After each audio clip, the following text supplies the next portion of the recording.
Bismillahirrahmanirrahim. Assalamualaikum warahmatullahi wabarakatuh. Selamat pagi anak-anakku sekalian. Selamat bertemu dengan Bapak dalam pembelajaran secara online.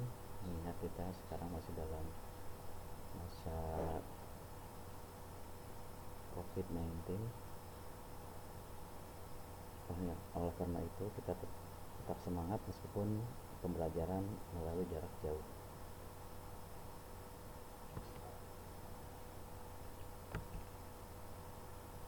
Pada kesempatan kali ini kita akan membahas tentang produk kreatif kewirausahaan, yaitu bab 1 tentang produksi massal.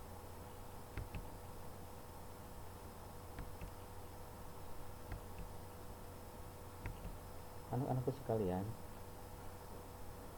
sebelum kita melangkah kepada materi, terlebih dahulu kita ketahui dulu tentang kompetensi dasarnya. Itu 3.10 menganalisis perencanaan produksi massal, 4.10 membuat perencanaan produksi massal. Tujuan dari pembelajaran setelah mempelajari bab ini diharapkan 1. Siswa dapat memahami tentang produksi massal. 2. Siswa dapat mengidentifikasi tentang perencanaan produksi massal. 3. Siswa dapat mengidentifikasi rancangan produksi massal. 4. Siswa dapat mengidentifikasi tahapan produksi massal. 5. Siswa dapat menganalisis dan mempresentasikan proses produk suatu perusahaan. 6. Siswa dapat membuat dan mempresentasikan rancangan produk sesuai jurusan masing-masing. Oke, kita lanjut anak-anak. Sebelum melanjut kepada yang lebih jauh, terlebih dahulu kita mengetahui tentang arti dari produksi massal. Yang dimaksud dengan produksi massal adalah sebutan yang diberikan kepada sebuah metode memproduksi barang dalam jumlah besar dengan biaya rendah per unitnya. Sedangkan arti lain dari produksi yaitu produksi suatu kegiatan yang dikerjakan untuk menambah nilai guna suatu benda atau menciptakan benda yang baru sehingga lebih bermanfaat dalam memenuhi kebutuhan. Produksi massal dikenal sebagai aliran produksi atau produksi terus-menerus. Adalah sistem produksi dalam jumlah besar dari produk yang standar, termasuk dan terutama pada lini perakitan. Istilah produksi massal dipopulerkan oleh suplemen artikel 1926 di Ensiklopedia Britannica yang didasarkan pada korespondensi dengan Ford Motor Company. Konsep produksi massal bisa diterapkan untuk berbagai jenis produk, dari cairan dan partikel-partikel ditangani dalam jumlah besar seperti makanan, bahan bakar, bahan kimia, dan tambang mineral, sampai bagian-bagian padat yang kecil-kecil seperti pengencang. Keperakitan bagian-bagian kecil tersebut seperti peralatan rumah tangga dan mobil. Kesimpulan, produksi massal adalah pembuatan produk dalam jumlah besar dengan biaya rendah per unitnya. Walaupun harganya murah tetapi tetap berkualitas. Selanjutnya, sifat-sifat produksi massal. Sifat-sifat produksi massal tersebut, yang pertama, produk yang dihasilkan berjumlah besar. Jadi dalam hal ini yang dikatakan dengan sifat produksi massal itu apabila produk itu harus dibuat secara massal, secara besar-besaran. Maka kalau produk dibuat secara besar-besaran atau dalam jumlah besar, berarti sudah termasuk pada sifat termasuk pada sifat produksi massal. Yang kedua, sistem produksi disesuaikan pada urutan. Untuk sistem produksinya harus sesuai dengan urutan dari yang awal sampai yang akhir. Yang awal di awal dan yang akhir harus diakhirkan. 3. Tidak membutuhkan tenaga kerja banyak. Mengapa tidak membutuhkan tenaga kerja banyak? Karena di sini sudah mempergunakan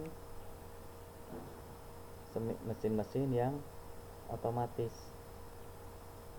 sehingga tenaga kerja itu hanya dibutuhkan tenaga kerja yang ahli dalam bidangnya atau yang kompeten dalam menjalankan mesin-mesin tersebut.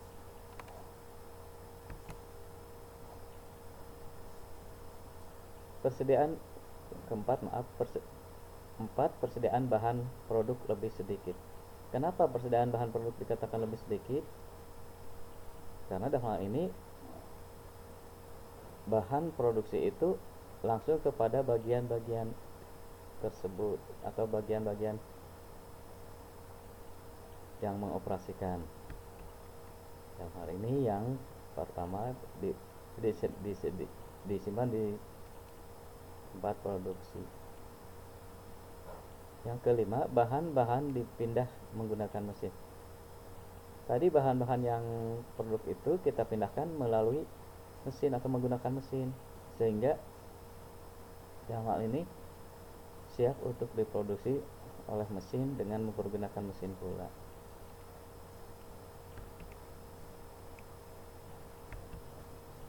Selanjutnya, mesin pembuat produk bersifat khusus. Mesin-mesin ini yang akan memproduksi produk tersebut bersifat khusus. Dari yang awal, yang memindahkan bahan produk itu mesinnya khusus, yang ke bagian produksi 1 itu khusus, menuju ke bagian 2 juga khusus. Jadi tidak semua dalam satu mesin, tetapi mesinnya pun berbagai jenis sesuai dengan kebutuhan produknya, dari mulai pengambilan bahan sampai kepada finishing itu sendiri.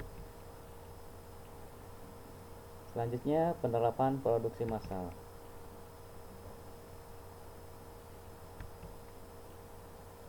Cara yang harus dilakukan perusahaan di era kompetisi.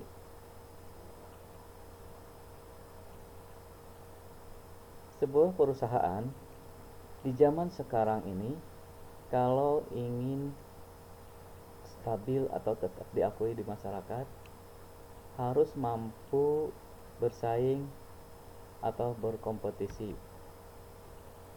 Caranya, 1. Produk harus berkualitas. Produk yang kita hasilkan harus benar-benar berkualitas, jangan asal-asalan. Kenapa? Karena produk itu akan bersaing dengan produk-produk dari perusahaan lain atau produk-produk lain. Apabila produk kita berkualitas, meskipun banyak produk lain, maka produk kita akan tetap unggul atau lebih disukai oleh konsumen.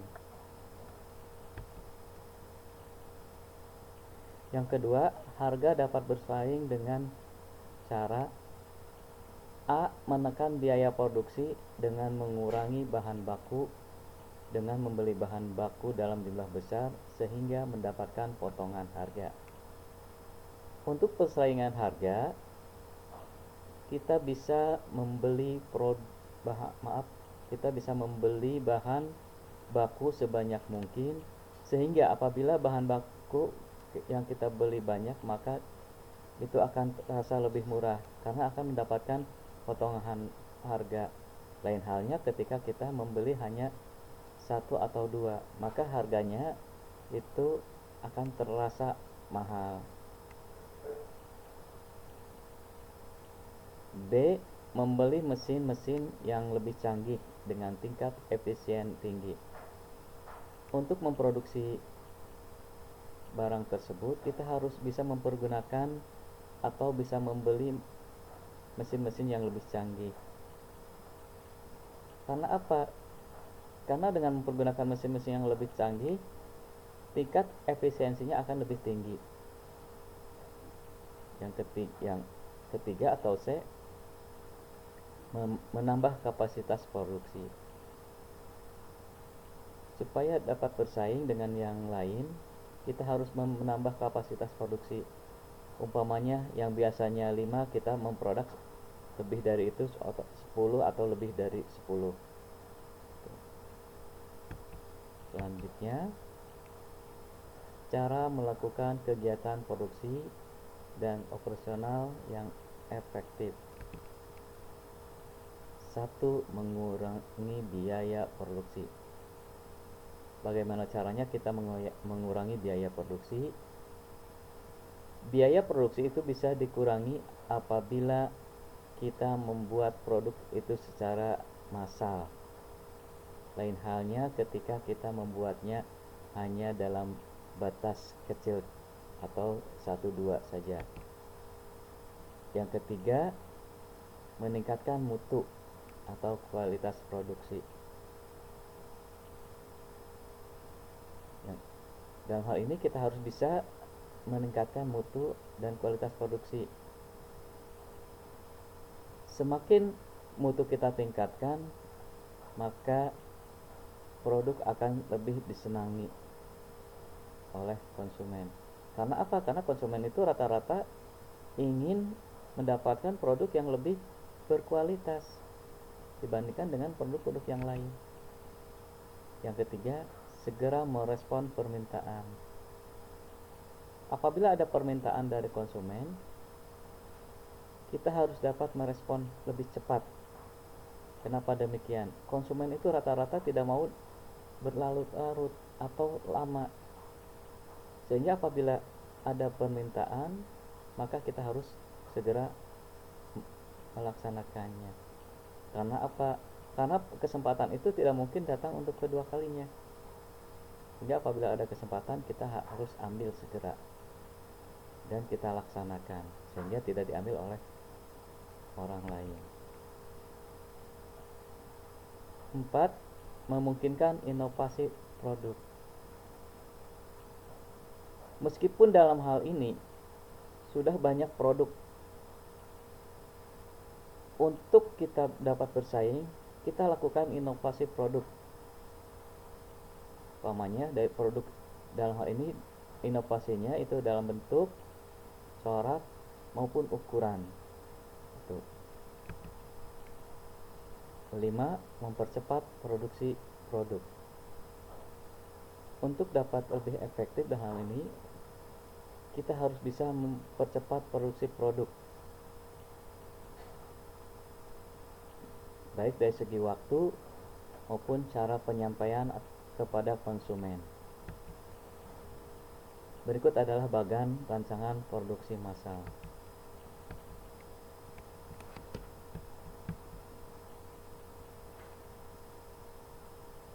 Perhatikan bagan rancangan produk massal di sini. Ini ada produk database atau penjelasannya. 1. Konsumen diberi pilihan-pilihan fitur yang memungkinkan atas suatu produk dari database yang dimiliki perusahaan. Hal ini bisa ditemui pada website penjualan produk pada perusahaan yang menerapkan mass customization. Kedua, konsumen telah memutuskan melakukan pemesanan produk dengan fitur atau spesifikasi yang sesuai dengan yang diinginkan.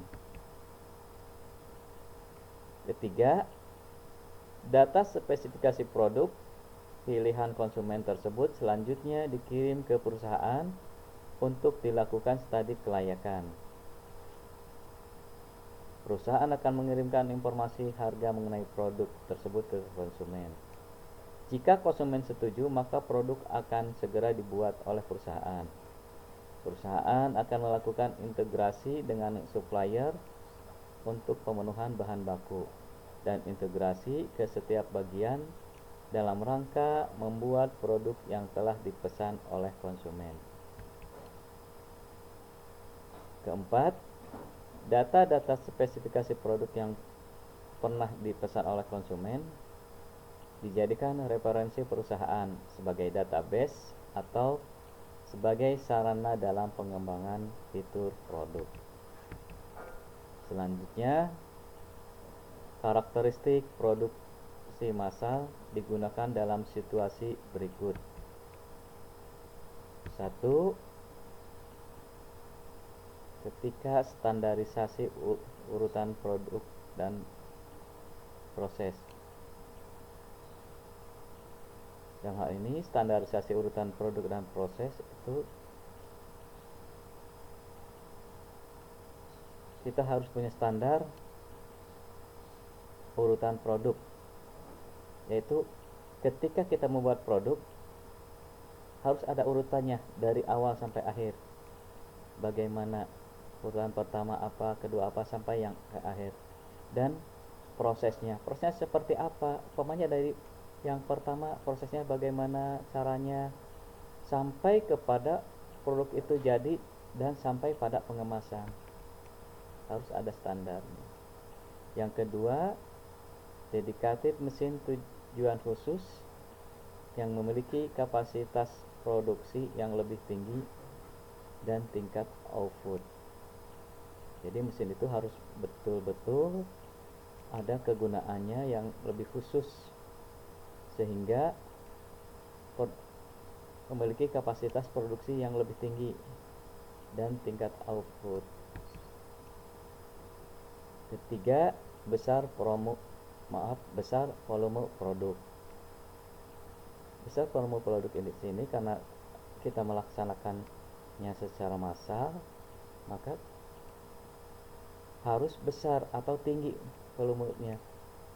Yang biasanya sedang saja kita bisa membuat lebih banyak volumenya. Keempat, total waktu siklus produksi. Antara bagian satu ke bagian yang lainnya, siklus produksinya itu karena dibuat massal berarti akan lebih cepat siklusnya. Yang kelima, lebih rendah dalam persediaan proses. Kenapa dikatakan lebih rendah dalam persediaan proses? Karena antara bagian satu yang bagian lainnya lebih cepat pengerjaannya, tidak menunggu waktu lama. Jadi dari bagian satu ke bagian yang lainnya itu cepat sehingga diprosesnya pun lebih cepat. Keenam, seimbang sempurna lini produksi. Antara bagian satu yang bagian lainnya itu harus seimbang. Tidak ada bagian satu lebih banyak, yang ini sedikit, atau yang lain lebih cepat, ini lambat. Tidak ada, tetapi itu harus seimbang antara bagian yang satu ke bagian yang lainnya. Ketujuh, aliran material, komponen dan suku cadang yang terus-menerus dan tanpa pelacakan kembali. Dalam artian di sini material yang kita pergunakan untuk membuat untuk membuat sebuah produk itu harus terus-menerus. Komponen dan suku cadang yang terus-menerus dan tanpa pelacakan kembali.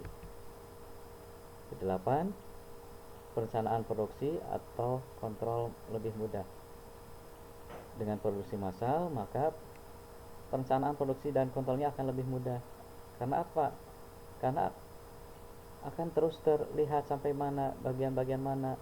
Apabila ada yang lambat atau yang tidak berjalan, akan cepat terkontrol atau akan cepat ketahuan. Yang kesembilan, penanganan material dapat sepenuhnya otomatis. Jadi material-material atau alat-alat tersebut penanganannya akan dapat sepenuhnya otomatis karena kita mempergunakan mesin-mesin, lebih banyak mempergunakan mesin-mesin daripada tenaga manusia. Demikian produk massal, demikian karakteristik produk massal yang digunakan dalam situasi. Selanjutnya, keuntungan produksi massal. Ketika kita membuat produksi massal, pasti ada keuntungannya. Apa saja keuntungannya? Yang pertama, tinggi tingkat produksi dengan mengurangi waktu siklus. Kenapa demikian? Karena antara bagian satu dengan bagian lainnya itu lebih cepat, sehingga siklus waktunya pun bisa dikurangi. Yang tadinya umpamanya memakan waktu 10 menit, maka akan bisa dikurangi, bisa menjadi 5 menit atau bahkan kurang. Yang kedua, tinggi utilisasi kapasitas karena keseimbangan lintasan. Maka utilisasi kapasitas pun akan lebih seimbang antara lintasan satu dengan lintasan lainnya. Ketiga, operator kurang terampil yang diperlukan. Untuk bagian ini bisa saja operator itu yang kurang terampil pun bisa diperlukan. 4. Rendah proses inventarisasi. Karena dibuat secara siklusnya lebih cepat, sehingga proses inventarisasi pun akan rendah.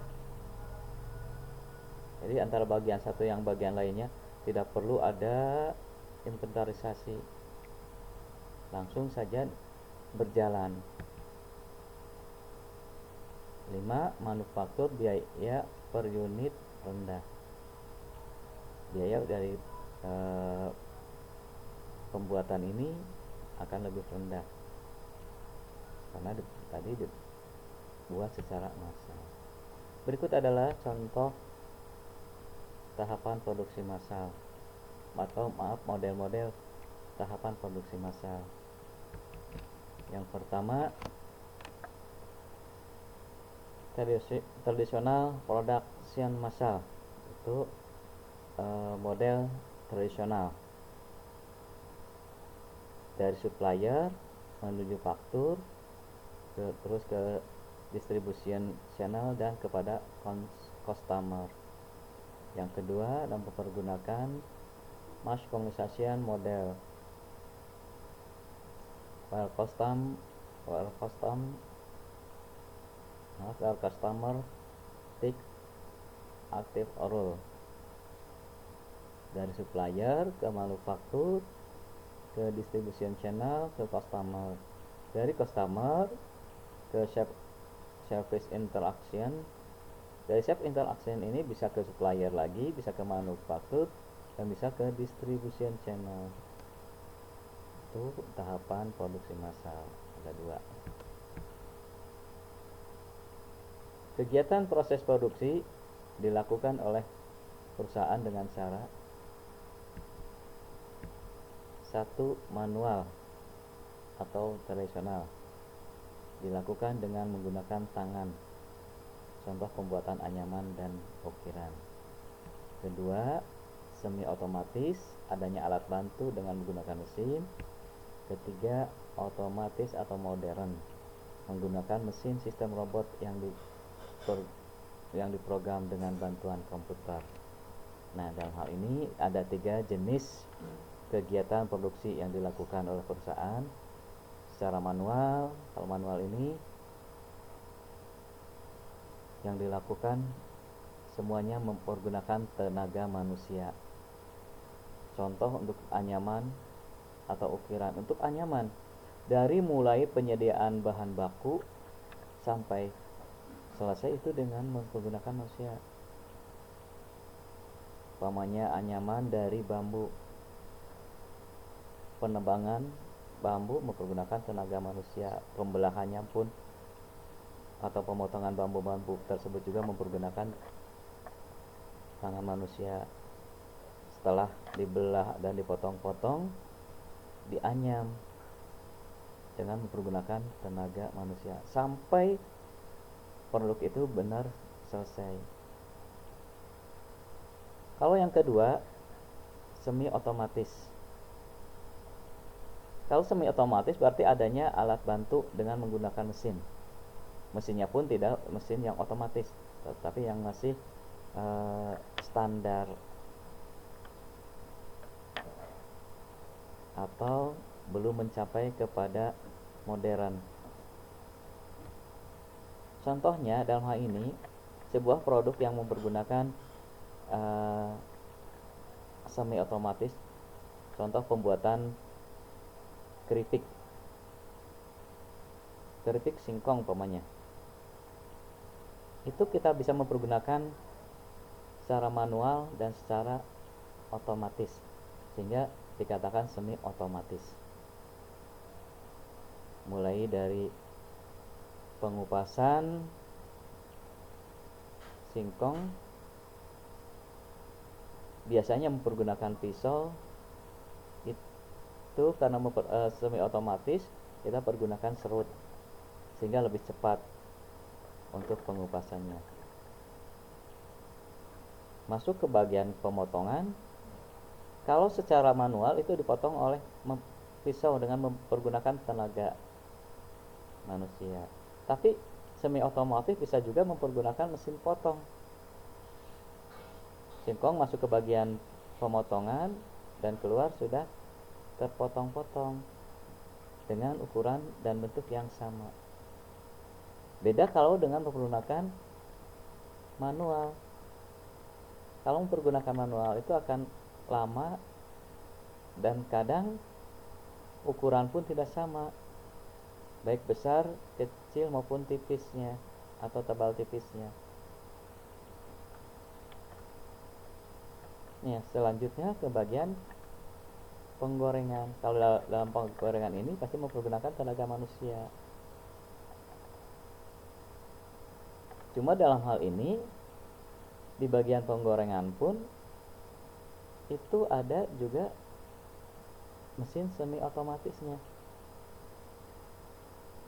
Biasanya dalam hal pembakarannya itu yang biasanya mempergunakan kayu bakar, kita bisa mempergunakan kompor gas sehingga akan lebih cepat dan panasnya api itu stabil. Beda dengan mempergunakan kayu bakar. Kalau mempergunakan kayu bakar itu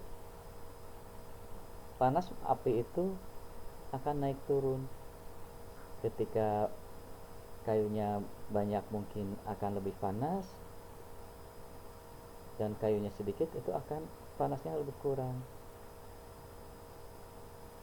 Sampai kepada produk itu selesai. Di sini pun ada yang dilaksanakan secara manual dan semi otomatis. Cara pengemasan di sini bisa mempergunakan dengan manusia langsung maupun semi otomatis. Dan cara pengemasannya biasanya umpamanya kita plastik itu direkat dengan mempergunakan panas api atau lilin. Kalau semi otomatis itu bisa mempergunakan mesin perekat yang terbuat dari lempengan kawat email yang 3 lempeng. 3 lempeng ini berfungsi yang pertama untuk merekat, yang ketiga untuk merekat, dan yang tengah yang kedua itu untuk memotong plastik itu sendiri. Selanjutnya kita yang mempergunakan otomatis atau modern. Di sini menggunakan mesin sistem robot yang diprogram dengan bantuan komputer. Sebuah produk yang otomatis dapat kita lihat dari contoh-contoh, umpamanya di sepeda motor atau mobil. Dalam perakitan ini sepeda motor sekarang itu sudah mempergunakan tenaga otomatis yang digerakkan oleh komputer. Antara satu bagian dengan yang bagian yang lainnya itu sudah mempergunakan otomatis di bagian perakitan. Jadi semua mempergunakan tenaga modern yang digerakkan oleh robot dengan bantuan komputer, sehingga kekencangan, baut atau apa saja sudah sama sesuai dengan kebutuhan.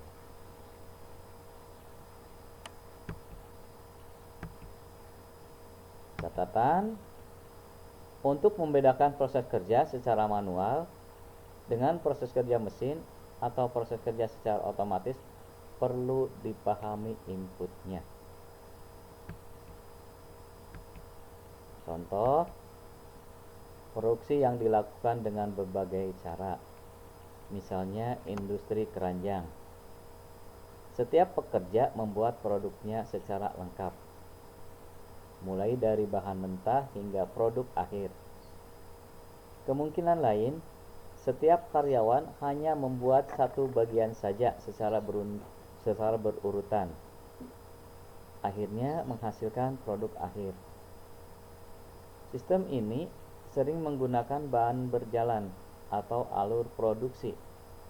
Setiap bagian produk yang telah selesai ditempatkan pada ban berjalan dan dipindahkan ke tempat kerja berikutnya.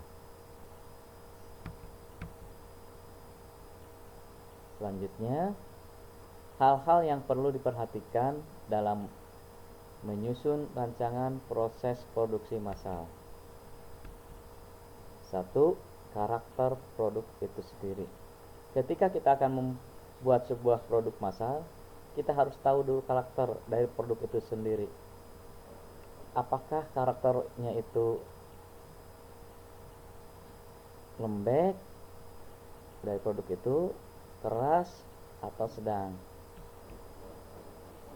Jadi kita harus kenali dulu karakter yang produk yang akan kita buat itu. Yang kedua, bagaimana tingkat kesulitan produk itu sendiri. Kita harus tahu tingkat kesulitan dari produk itu sendiri. Sulit, sedang, atau mudah cara membuat produk itu sendiri. Jadi kita harus tahu tingkat kesulitan dari pembuatan produk itu sendiri. 3. Seberapa permintaan masyarakat terkait volume produk dan kecepatan. Kita harus tahu juga tentang permintaan masyarakat. Dalam hal ini permintaan masyarakat itu banyak atau sedikit atau sedang, serta bagaimana cepatnya produk itu sampai kepada masyarakat atau konsumen. Keempat, komponen dan bahan yang harus disiapkan. Ketika kita akan membuat produk secara massal, kita siapkan komponennya apa saja yang dibutuhkan dan bahan-bahannya yang harus disiapkan. Bahannya apa saja, bagaimana mendapatkannya, dari mana mendapatkan bahan tersebut. 5. Tata cara dan urutan pengerjaan produk, pembagian kerja, serta lamanya pekerjaan. Pengerjaan produk itu harus kita urutkan tata caranya dari bagian satu ke bagian yang lainnya sampai produk itu selesai dibuat. Itu harus ada tata caranya. Dan kepada siapa pekerjaan itu diberikan. Kita harus bisa memberi pembagian kerja kepada orang-orang yang akan bekerja dalam pengerjaan ini. Serta berapa lamanya pekerjaan tersebut. Itu harus ditata. 6. Biaya produksi yang diperlukan. Berapa biaya produksi yang diperlukan dalam sebuah produk, itu harus kita tahu. Mulai dari pengadaan bahan baku sampai produk itu selesai, itu harus tahu biaya produknya. Selanjutnya, perencanaan dapat dibedakan menjadi perencanaan yang bersifat umum dan perencanaan produksi. 1. Perencanaan bersifat umum adalah perencanaan kegiatan dilaksanakan oleh perusahaan untuk mencapai tujuan jangka panjang. Jadi, perencanaan bersifat umum ini dilakukan untuk tujuan pada jangka panjang.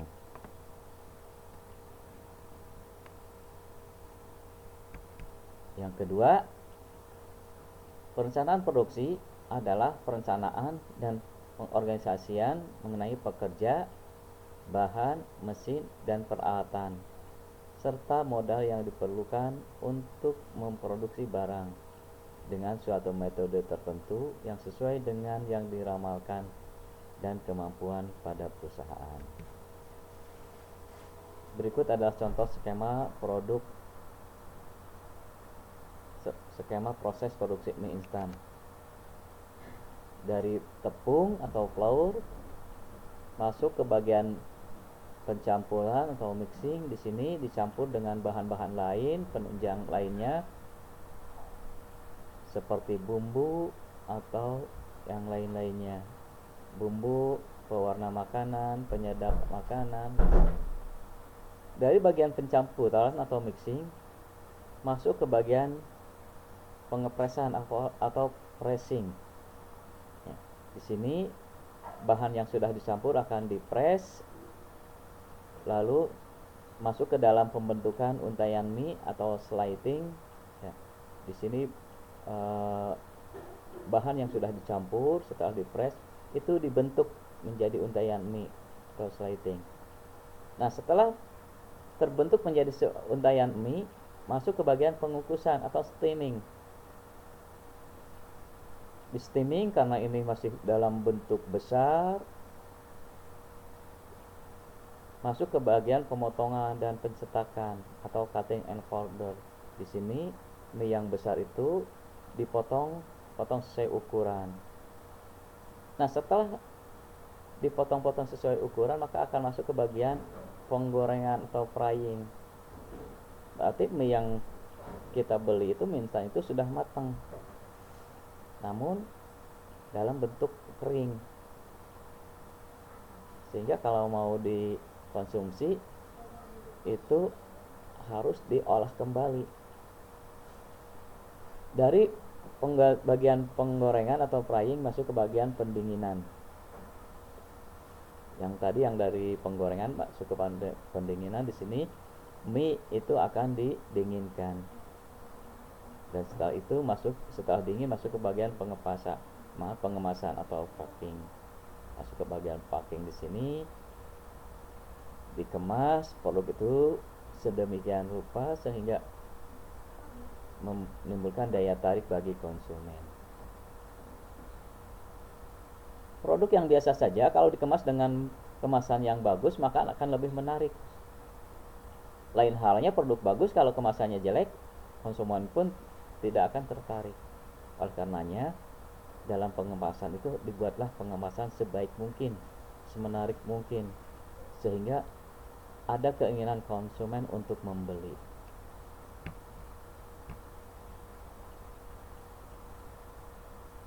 Selanjutnya, rancangan produk massal yang biasa dikerjakan perusahaan meliputi 1. Mengidentifikasi produk yang akan dibuat. Perusahaan harus dapat mengidentifikasi produk yang akan dibuat.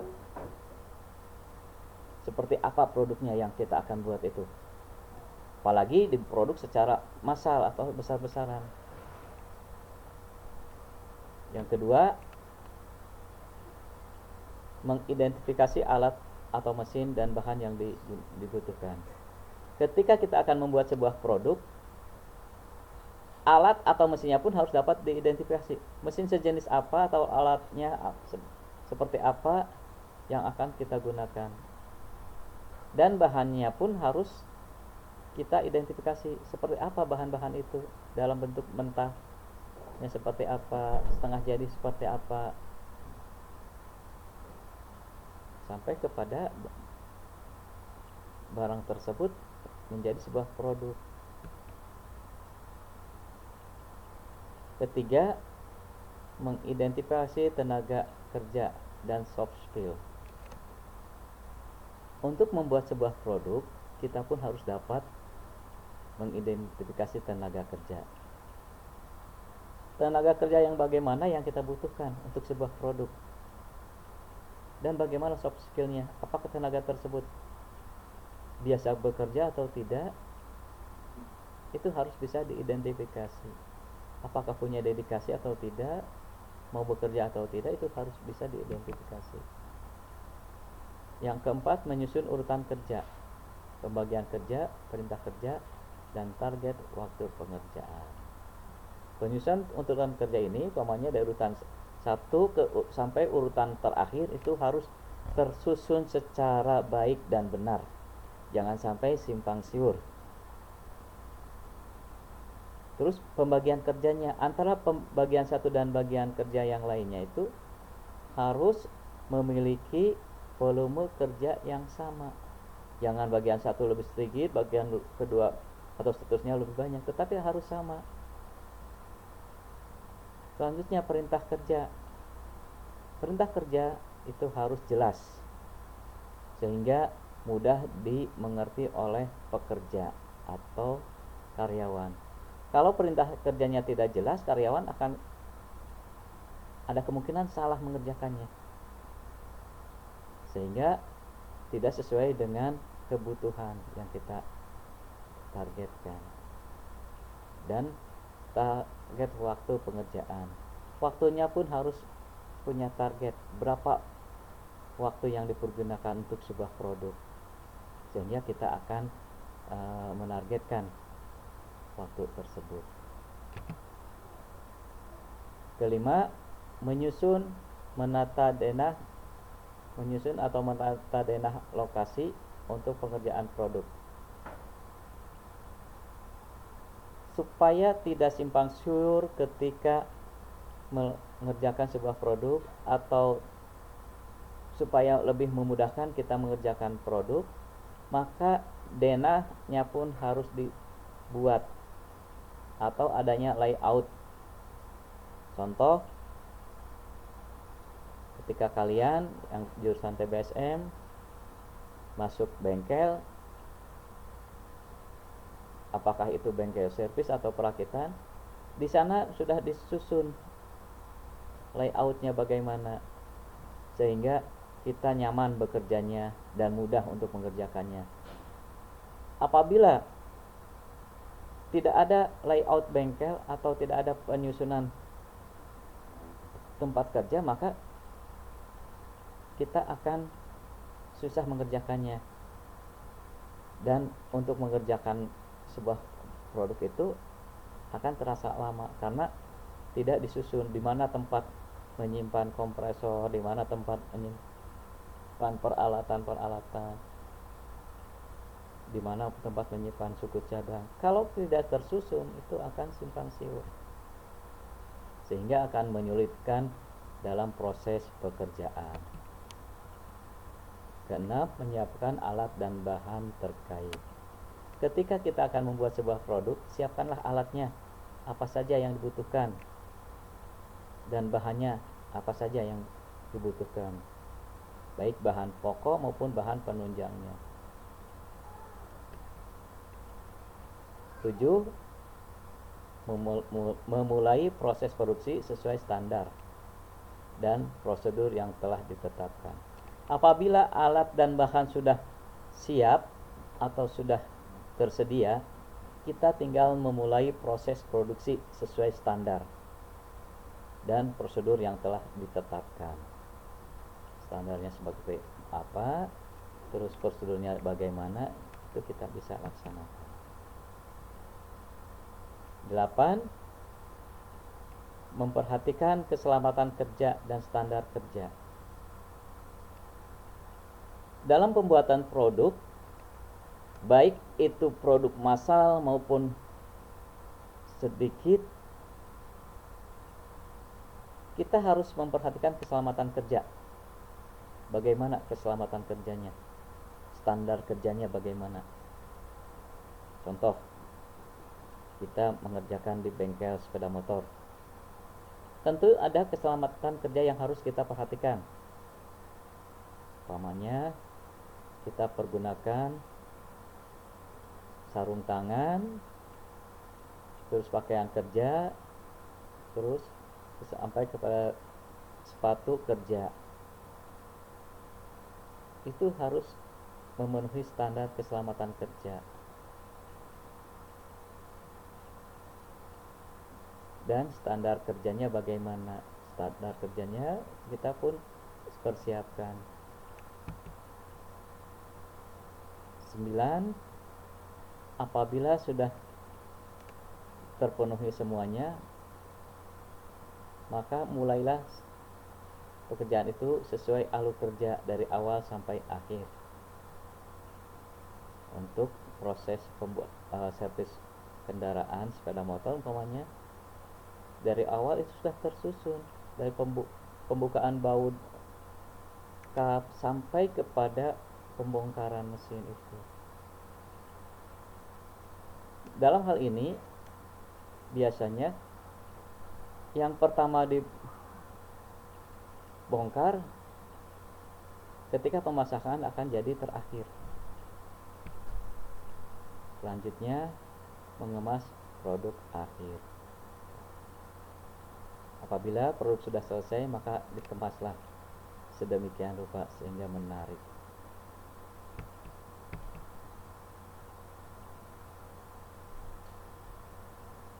Selanjutnya kita menuju kepada proses persiapan alur atau skema dalam produk massal, terdiri atas kegiatan berikut. 1. Penjadwalan waktu. Berapa lama waktu diperlukan untuk menyelesaikan produk tersebut? Satu produk berapa lama waktunya dari awal sampai selesai? Misalnya satu produk mencapai 30 menit. Yang kedua, pemilihan peralatan atau peralatan apa saja yang dibutuhkan dalam membuat produk tersebut. Peralatan yang sesuai dan terkait dengan pembuatan produk tersebut. Dalam pemilihan peralatan kita harus benar-benar efektif dan efisien. Alat apa saja yang dibutuhkan dalam produk tersebut, sehingga kita siapkan sehingga ketika mengerjakan itu sesuai dengan kebutuhan. Ketiga, pengerjaan dengan perkakas atau cara strategi dan metode pengerjaan produk tersebut seperti apa, bagaimana metode pengerjaannya, handmade atau otomatisasinya. 4. Mobilisasi personalia, yaitu berapa banyak tenaga yang dibutuhkan dalam pembuatan produk tersebut dan bagaimana cara pembagian pekerjanya. Di sini karena mempergunakan tenaga manusia, itu bagaimana kita mengelola tenaga manusia tersebut, dimobilisasi pembagian kerjanya antara bagian satu dengan bagian lainnya, mendapatkan tenaga kerja sesuai dengan bidang keahliannya, mendapatkan tenaga kerja sesuai kemampuannya, dan mendapatkan tenaga kerja sesuai pada tempatnya. Dan bagaimana cara pembagian kerjanya. Pembagian kerjanya harus seimbang antara bagian satu dengan bagian yang lainnya, sehingga tidak ada kecemburuan sosial. 5.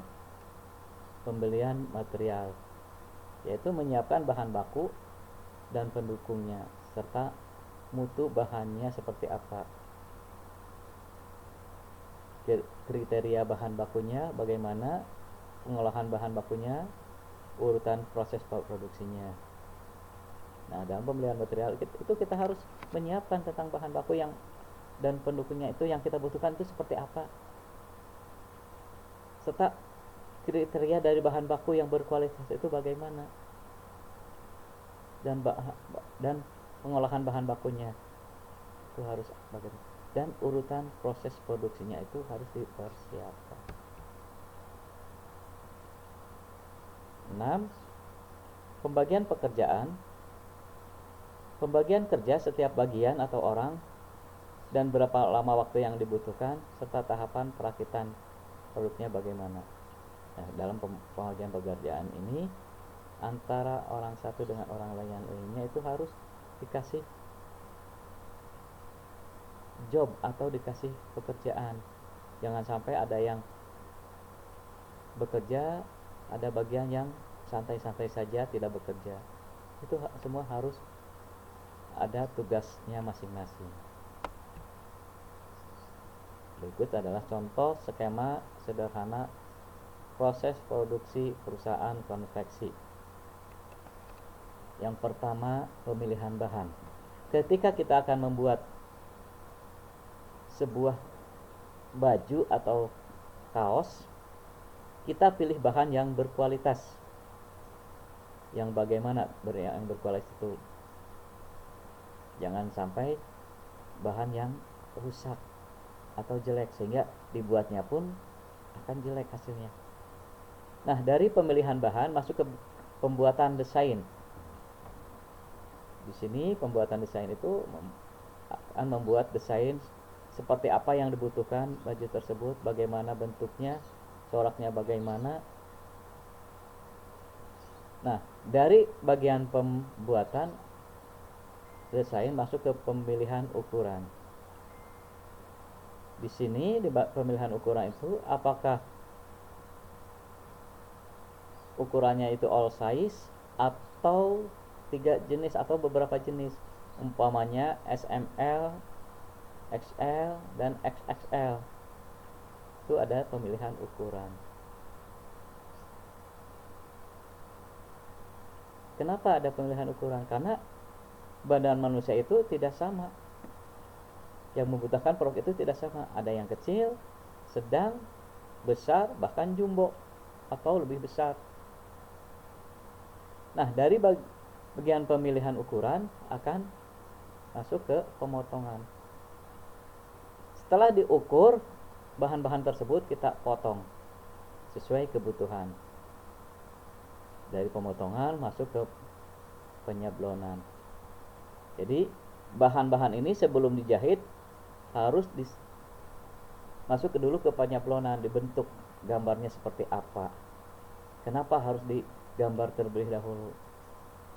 Supaya itu tidak terhalang, ketika disablon itu tidak terhalang dengan lipatan-lipatan atau jahitan-jahitan. Nah, selesai penyablonan baru masuk ke bagian penjahitan, menggabungkan antara bagian-bagian satu dengan bagian-bagian yang lainnya sehingga masuklah kepada finishing, itu baju atau kaos yang jadi. Bentuknya seperti apa itu akan terlihat. Di finishing di sini adanya kerapihan pakaian tersebut.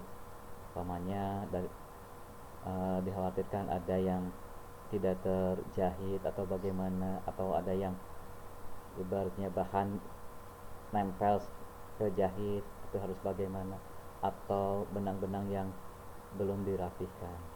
Nah, setelah selesai di finishing ini masuk kepada packing. Di sini di bagian packing itu produk yang sudah selesai dikemas sedemikian rupa sehingga menarik konsumen.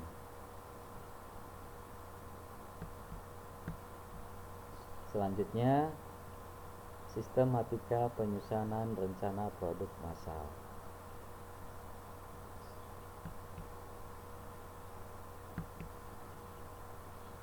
Pertama, mengidentifikasi produk yang dibutuhkan di masyarakat. Kita harus dapat mengidentifikasi produk apa yang dibutuhkan oleh masyarakat, sehingga ketika kita membuat produk itu secara massal, maka akan mudah laku. Karena apa? Karena sangat dibutuhkan oleh masyarakat.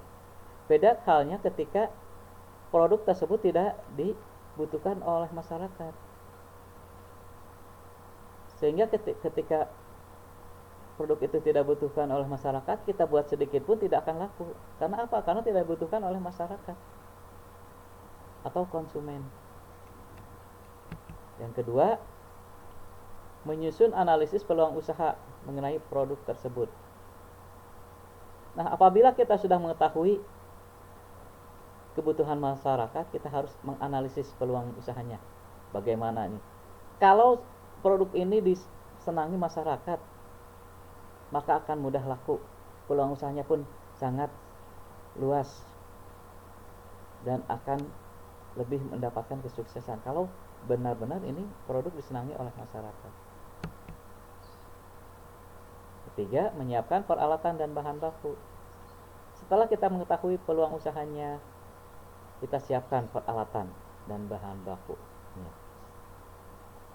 Tadi dalam peluang usaha, apabila ada peluang usaha, kita harus segera mengambilnya peluang usaha tersebut. Karena apa?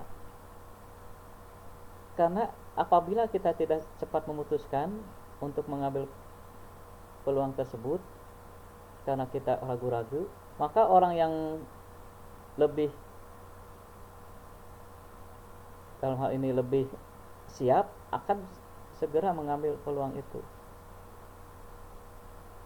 Jangan sampai kita yang menciptakan peluang, orang lain yang mengambilnya.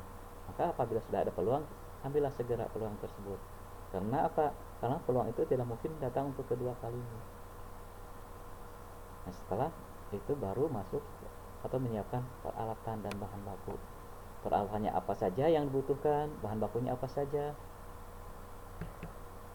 Keempat, menyiapkan standar keselamatan kerja. Standar keselamatan kerja kita siapkan seperti apa standar keselamatan kerjanya. Dari penyediaan alat-alat keselamatan kerja sampai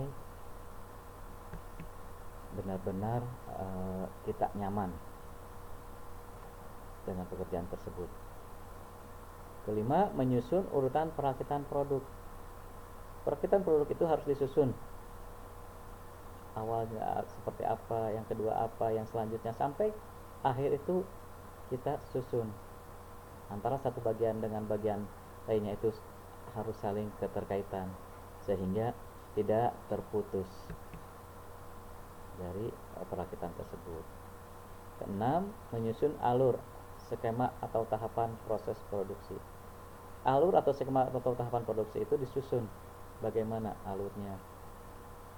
Apakah dalam ini seperti dalam ban berjalan atau dengan keliling, itu harus disusun.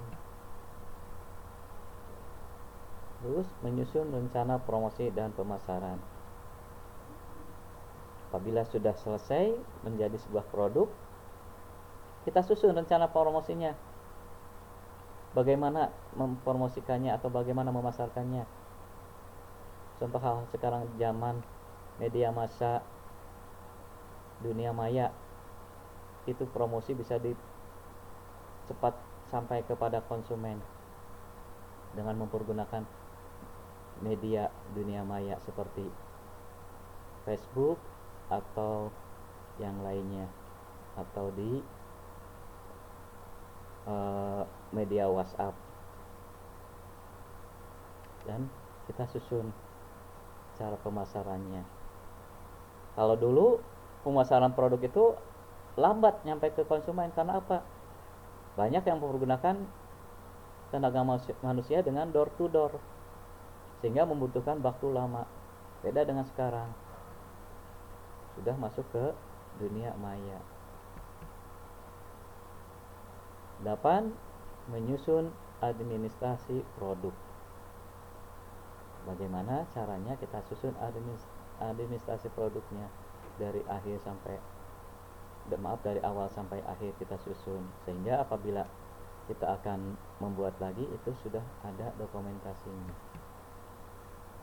9. Menyiapkan standar pengujian produk.